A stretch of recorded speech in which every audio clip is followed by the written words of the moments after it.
আর ময়মনসিংহ অনুষ্ঠান প্রচারিত হচ্ছে FM 92 মেগাহার্টজে। এখন শুনুন সকাল ৯টা ৫ মিনিটের স্থানীয় বাংলা সংবাদ। আসসালামু আলাইকুম।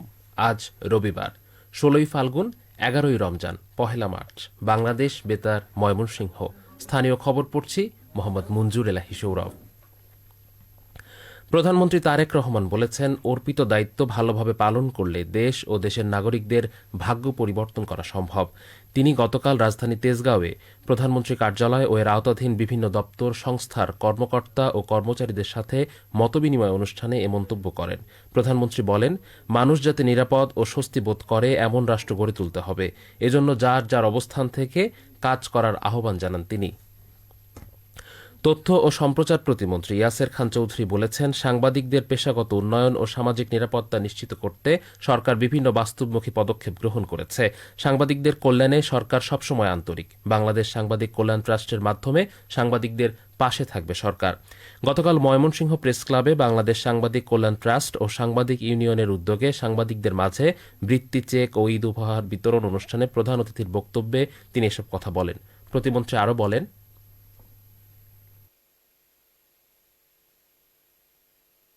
ইলেকট্রনিক মিডিয়া এবং এগুলার যারা আছেন, এটার একটা সুন্দরভাবে আমরা একটা স্ট্রাকচার যেন দাঁড় করাতে পারি। সরকার কোনো কিছু আপনাদেরকে চাপিয়ে দিতে চায় না। তারেক রহমান সাহেবের সরকার গণমাধ্যম বন্ধুর সরকার। আমরা জনগণের সরকার, জনগণের ভোটের মাধ্যমে আমরা এই সরকারে দায়িত্ব পেয়েছি। মনে করি যে আপনারা যে বস্তুনিষ্ঠ সংবাদ প্রচার করে গেছেন, গণতন্ত্র টিকিয়ে রাখার জন্য অব্যাহত রাখবেন। সরকার যদি ভুল করে, যেন কোনো মিথ্যা প্রচার না করে। অনুষ্ঠানে অন্যান্যের মধ্যে উপস্থিত ছিলেন বাংলাদেশ সাংবাদিক কল্যাণ ট্রাস্টের কর্তা ব্যক্তি সহ জেলার প্রিন্ট ও ইলেকট্রনিক মিডিয়ার সাংবাদিকবৃন্দ। এ সময় সাংবাদিকদের সন্তানদের মাঝে বৃত্তির চেক, ঈদ উপহার বিতরণ ও ইফতার মাহফিল অনুষ্ঠিত হয়। এর আগে সার্কিট হাউস সম্মেলন কক্ষে অনুষ্ঠিত জেলা পর্যায়ের কর্মকর্তাদের সাথে মতবিনিময়কালে তথ্য ও সম্প্রচার প্রতিমন্ত্রী ইয়াসের খান চৌধুরী বলেন, নান্দাইল সহ ময়মনসিংহকে মাদক ও চাঁদাবাজি মুক্ত করে গড়ে তুলতে চাই। এ সময় তিনি সতর্ক করে বলেন, কেউ তার বা দলের নাম ব্যবহার করে অনৈতিক কাজে লিপ্ত হলে কঠোর ব্যবস্থা নেওয়া হবে। প্রতিমন্ত্রী কর্মীদের সচেতন থাকার উপর জোর দিয়ে বলেন, যারা প্রকৃত প্রাপ্য তাদের ফ্যামিলি কার্ড ও কৃষক কার্ড দেওয়া হবে। নগরীর যানজট কমাতে রাস্তাঘাটের অবৈধ স্থাপনা অপসারণ এবং কার্যকরী পরিকল্পনা গ্রহণের কথাও তিনি উল্লেখ করেন। সভায় জেলা ও বিভাগীয় প্রশাসনের কর্মকর্তা, পুলিশ বিভাগের কর্মকর্তা, তথ্য ও সম্প্রচার মন্ত্রণালয়ের অধীন দপ্তরসমূহের কর্মকর্তা সহ জেলার বিভিন্ন দপ্তরের সরকারি কর্মকর্তাগণ উপস্থিত ছিলেন। ভূমি প্রতিমন্ত্রী ব্যারিস্টার কায়সার কামাল বলেছেন, শহীদ রাষ্ট্রপতি জিয়াউর রহমান খাল খননের কাজ শুরু করেছিলেন।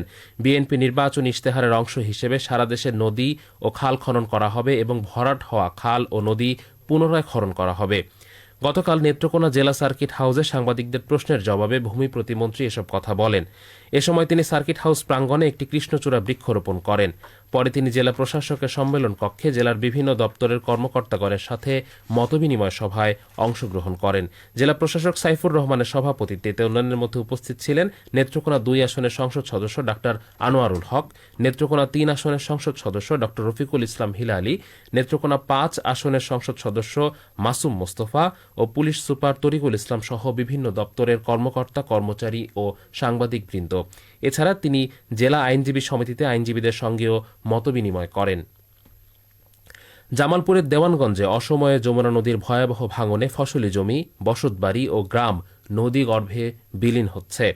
ধান, মরিচ, বাদাম ও সবজি সহ কয়েকশো হেক্টর জমি ইতোমধ্যে নদীতে হারিয়ে গেছে। বিলীন হয়েছে বসতভিটা ও দেওয়ানগঞ্জ প্রধান সড়কের অংশবিশেষ। হুমকির মুখে রয়েছে শিক্ষা প্রতিষ্ঠান ও একাধিক গ্রাম। দিশেহারা হয়ে পড়েছেন নদীপাড়ের মানুষ। গত ৩০ বছরে ইউনিয়নের ১০ কিলোমিটারের বেশি ভূখণ্ড ভেঙে নিয়েছে যমুনা নদী।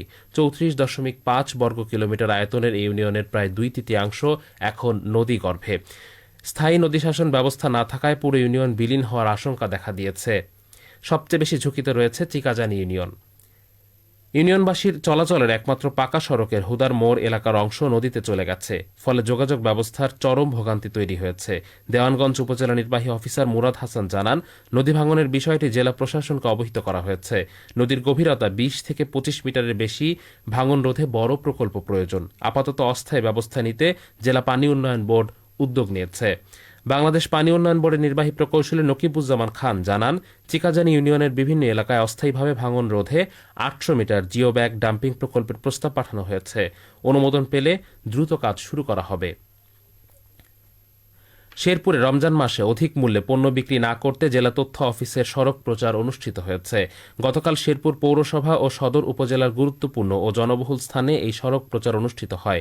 জেলা তথ্য কর্মকর্তা মোহাম্মদ আবুল খায়ের জানান, পবিত্র রমজানে নিত্য প্রয়োজনীয় পণ্যের দাম স্বাভাবিক রাখতে বাজার মনিটরিং ও ভ্রাম্যমাণ আদালতের অভিযান চলছে।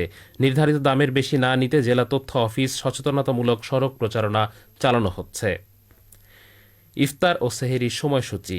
আজ ময়মনসিংহ ও এর পার্শ্ববর্তী এলাকার ইফতার হবে সন্ধ্যা 6টা 2 এবং আগামীকাল সেহরির শেষ সময় ভোররাত 5টা 2। সবশেষে আবহাওয়া। আজ বেলা 1টা পর্যন্ত পূর্বাভাসে বলা হয়েছে দেশের অভ্যন্তরীণ নদীবন্দরগুলোর জন্য কোনো সতর্কবাণী নেই এবং কোনো সংকেতও দেখাতে হবে না। এদিকে আজ ময়মনসিংহে সূর্যোদয় হয়েছে 6টা 21 এবং সূর্য অস্ত যাবে 6টা 1। খবর শেষ হলো। আমাদের পরবর্তী স্থানীয় খবর প্রচারিত হবে সকাল 10টা 5। প্রিয়